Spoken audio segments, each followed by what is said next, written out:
നമ്മൾ ഇനി പോകുന്നത് 10ാമത്തെ ക്വസ്റ്റ്യനിലേക്കാണ്. Let P B A point on the hyperbola x² / 9 - y² / 4 = 1. ഒരു കൺഫ്യൂഷനും ഇല്ലാതെ സ്റ്റാൻഡേർഡ് ഹൈപ്പർബോളയാണ്. Its centre is at origin.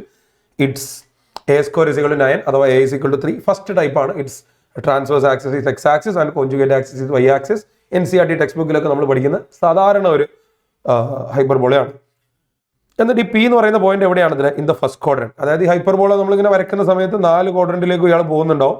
അപ്പോൾ നമ്മളിത് ചെയ്ത് വരുന്ന സമയത്ത് പോസിറ്റീവ് ആണോ നെഗറ്റീവ് ആണോ എന്നുള്ള കൺഫ്യൂഷൻ ഉണ്ടാവും. അതുകൊണ്ട് എക്സ് കോർഡിനേറ്റും വൈ കോർഡിനേറ്റും പോസിറ്റീവ് ആണ് എന്നൊരു ഹിന്റ് ആണ് ക്വസ്റ്റ്യൻ നമുക്ക് ഇൻഡയറക്ട്ലി നമ്മളോട് പറയുന്നത്.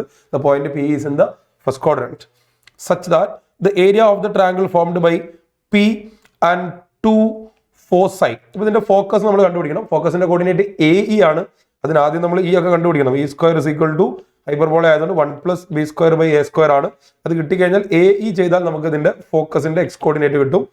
അപ്പോൾ +AE 0 ആണ് ഒരു ഫോക്കസ്, -AE 0 ആണ് രണ്ടാമത്തെ ഫോക്കസ്. കാര്യം ഇതൊരു ഫസ്റ്റ് ടൈപ്പ് ഹൈപ്പർബോളയാണ്. യെസ്, അങ്ങനെ ഉണ്ടാക്കുന്ന രണ്ട് ഫോക്കസ് AE നമുക്ക് കിട്ടിക്കഴിഞ്ഞാൽ പിന്നെ P എന്ന് പറയുന്ന പോയിന്റ് ഹൈപ്പർബോളിന്റെ മുകളിലുള്ള പോയിന്റ് ആണ്. അതിന് ഹൈപ്പർബോളിന്റെ പാരാമെട്രിക് പോയിന്റ് ഉപയോഗിച്ച് എക്സ്പ്രസ് ചെയ്യണം. A sec θ, B tan θ. This is the parametric representation of the hyperbola. പല കുട്ടികളുടെയും ഡൗട്ട് വെറുതെ x, y എന്ന് എടുത്താൽ പോരെ എന്നാണ്. അങ്ങനെ എടുത്താൽ x ഒരു അൺനോൺ, y രണ്ടാമത്തെ അൺനോൺ. അപ്പോൾ അൺനോൺസിന്റെ എണ്ണം കൂടുതലാവും. അപ്പോൾ ഇതൊരു ഒപ്റ്റിമൈസ്ഡ് ഫോം അല്ല, കൂടുതൽ ഡിഫിക്കൽട്ട് ആയിരിക്കും ചെയ്യാൻ. അതിനാണ് നമ്മൾ പാരാമെട്രിക് ഫോം യൂസ് ചെയ്യേണ്ടത്. ഹൈപ്പർബോളക്ക് മാത്രമല്ല ഏത് കർവിലും ഇങ്ങനെ ഒരു ആർബിട്രറി പോയിന്റ് ഒരു കർവിന്റെ മുകളിൽ നമുക്ക് തൽക്കാലം എക്സ്പ്രസ് ചെയ്ത് മുമ്പോട്ട് പോകണമെങ്കിൽ x, y എന്ന് എടുക്കുന്നതിനേക്കാളും നല്ലത് ആ കർവിന്റെ പാരാമെട്രിക് ഫോമിൽ എക്സ്പ്രസ് ചെയ്യുന്നതാണ്. അപ്പോൾ നമുക്ക് മിനിമം നമ്പർ ഓഫ് വേരിയബിൾസ് അഥവാ ഒപ്റ്റിമൈസ്ഡ് ഫോമിൽ ഇതിനെ എക്സ്പ്രസ് ചെയ്യാൻ പറ്റും. അപ്പോൾ എന്റെ വാല്യൂ ഇവിടെ 3 ആണ്, ബിന്റെ വാല്യൂ 2 ആണെന്നൊക്കെ അറിയാം. അപ്പോൾ A sec θ, B tan θ എന്നൊന്നും എടുക്കണ്ട. 3 sec θ, 2 tan θ എന്ന് തന്നെ എടുത്താൽ മതി. അങ്ങനെ ഉണ്ടാക്കുന്ന ട്രയാങ്കിളിന്റെ ഏരിയ 2√13 ആണ്. അത് ഉപയോഗിച്ച് സോൾവ് ചെയ്ത് നമുക്ക് tan θ വാല്യൂ കണ്ടുപിടിക്കാം. tan θ പോസിറ്റീവ് കിട്ടിയാൽ നെഗറ്റീവ് കിട്ടിയാൽ നിങ്ങൾ പോസിറ്റീവ് എന്ന് എടുത്താൽ മതി. കാര്യം ഫസ്റ്റ് ക്വാഡ്രന്റിലാണ് കളി മൊത്തം നടക്കുന്നത്. അപ്പോൾ തുടങ്ങാം. അപ്പോൾ ഏരിയ കണ്ടുപിടിക്കാൻ നമുക്ക് ഡിറ്റർമിനൻസിൽ നമ്മൾ ഫോർമുല പഠിക്കുന്നുണ്ട്. Half determinant x1 y1. അതിന് മുന്നേ ഫോക്കസ് രണ്ടും കണ്ടുപിടിക്കണമല്ലോ അല്ലേ. സോ E² = 1 + b² / a² അഥവാ 1 + 4/9. ഇത് ക്രോസ് മൾട്ടിപ്ലൈ ചെയ്താൽ 13/9 എന്ന് കിട്ടും. ഈ E² ആണ് 1 + sorry now E is equal to eccentricity is equal to √13 divided by 9 root എടുക്കുമ്പോൾ 3 കിട്ടും. A ഓൾറെഡി a² 9 ആണ്. A is equal to 3 ആണ്. അപ്പോൾ ഫോക്കസിന്റെ കോർഡിനേറ്റ്സ് AE ആണ്. AE is equal to √13. So the foci are √13 0 and -√13 0. പിന്നെ point P നമ്മൾ എടുക്കുന്നത് 3 sec θ, 2 tan θ. ഈ 3 പോയിന്റുകൾ focus 1, focus 2 and the P മൂന്നും കൂടെ ഉണ്ടാക്കുന്ന ട്രയാങ്കിളിന്റെ area. That is very simply half determinant of √13 0 1 -√13 0 1 3 sec θ, 2 tan θ 1. This is equal to 2√13 or -2√13. ഇതിന്റെ രണ്ടും എടുത്തിട്ടാണ് യഥാർത്ഥത്തിൽ ചെയ്യേണ്ടത്. ഏരിയ തന്നിട്ട് വേറെ എന്തെങ്കിലും കണ്ടുപിടിക്കാൻ പറയുന്ന പ്രോബ്ലത്തിൽ തന്ന വാല്യൂ മാത്രം എടുത്താൽ പോരല്ലോ. കാരണം ഏരിയ ഈസ് ഓൾവേസ് പോസിറ്റീവ്. അപ്പോൾ ഡിറ്റർമിനന്റ് എക്സ്പാൻഡ് ചെയ്യുമ്പോൾ പോസിറ്റീവ് കിട്ടിയാലും നെഗറ്റീവ് കിട്ടിയാലും നിങ്ങൾ പോസിറ്റീവ് ആയിരിക്കും എടുത്തിട്ടുണ്ടാവുക. അതുകൊണ്ട് തിരിച്ചെടുക്കുമ്പോൾ രണ്ട് വേരിയന്റും കൺസിഡർ ചെയ്യണം. ഇവിടെ ഇപ്പോൾ അതിന്റെ ആവശ്യമില്ല. കാരണം എന്തായാലും നമ്മൾ tan θ പോസിറ്റീവ് മാത്രമേ എടുക്കാൻ സാധ്യതയുള്ളൂ. അപ്പോൾ ഈ ഡിറ്റർമിനന്റ് ഈ 2 tan θ ഉപയോഗിച്ച് വളരെ ഈസി ആയിട്ട് ഈ സെക്കൻഡ് കോളം ഉപയോഗിച്ച് എക്സ്പാൻഡ് ചെയ്യാം. Because that contain maximum number of zeros. So half into 2 tan θ തന്നെയാണ്.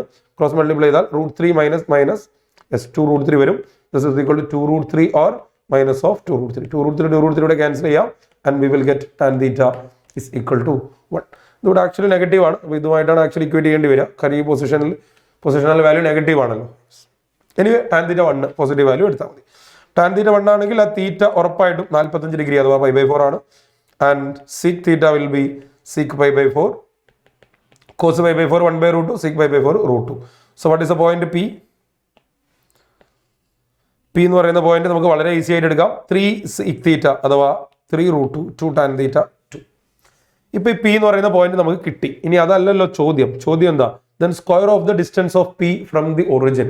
ഈ P എന്ന് പറയുന്ന പോയിന്റിൽ നിന്ന് ഒറിജിനിലേക്കുള്ള ഡിസ്റ്റൻസിന്റെ സ്ക്വയർ. അപ്പോൾ ആദ്യം നമുക്ക് ഒറിജിനിലേക്കുള്ള ഡിസ്റ്റൻസ് എടുക്കാം. OP, where O is origin and P is P തന്നെ. അപ്പോൾ അത് √(x² + y² ആണ്. 3√2 whole square plus 2² that is equal to 3√2 whole square. 18 + 4 equal to √22. ഇതല്ല ചോദ്യം. ഒറിജിനിലേക്കുള്ള ഡിസ്റ്റൻസിന്റെ സ്ക്വയർ ആണ്. So OP square is equal to √22 whole square equal to 22 could be the answer. Conic സെക്ഷൻസിലെ I mean ഹൈപ്പർബോളയിൽ question ആണ്. വളരെ wonderful ആയിട്ടുള്ള question ആണ്. രസമുണ്ട് ചെയ്തു നോക്കാൻ. 22 എന്ന് നിങ്ങൾക്ക് ഓപ്ഷൻ 3 ഇവിടെ കാണാം. അപ്പോൾ ഇവിടെ ഈ ക്വസ്റ്റ്യനിൽ നമ്മൾ പഠിക്കേണ്ടുന്ന ഒരു വാല്യൂ അഡീഷൻ, ഒരു കെർവിന്റെ മുകളിലുള്ള ഒരു പോയിന്റ് അതിനെ ബേസ് ചെയ്ത് വേറെ എന്തെങ്കിലുമൊക്കെ ചോദിക്കുന്നുണ്ടെങ്കിൽ ആ പോയിന്റിനെ വെറുതെ ഒരു എക്സ് കോമ വൈ എടുക്കാതെ ആ കെർവിന്റെ പാരാമെട്രിക് ഫോമിൽ എക്സ്പ്രസ് ചെയ്യാൻ ശ്രമിക്കുക. അപ്പോൾ കുറച്ചുകൂടി ഈസി ആയിട്ട് പിന്നെ എന്താണ് ഏരിയയോ വാട്ടെവർ എന്താണോ ക്വസ്റ്റ്യനിൽ പറയുന്നതെന്ന് വെച്ചാൽ അതനുസരിച്ച് കൊടുത്ത് നമുക്ക് ഇക്വേഷൻസ് ഫോം ചെയ്ത് അത് സോൾവ് ചെയ്യാൻ പറ്റും. So that's all about question number 10.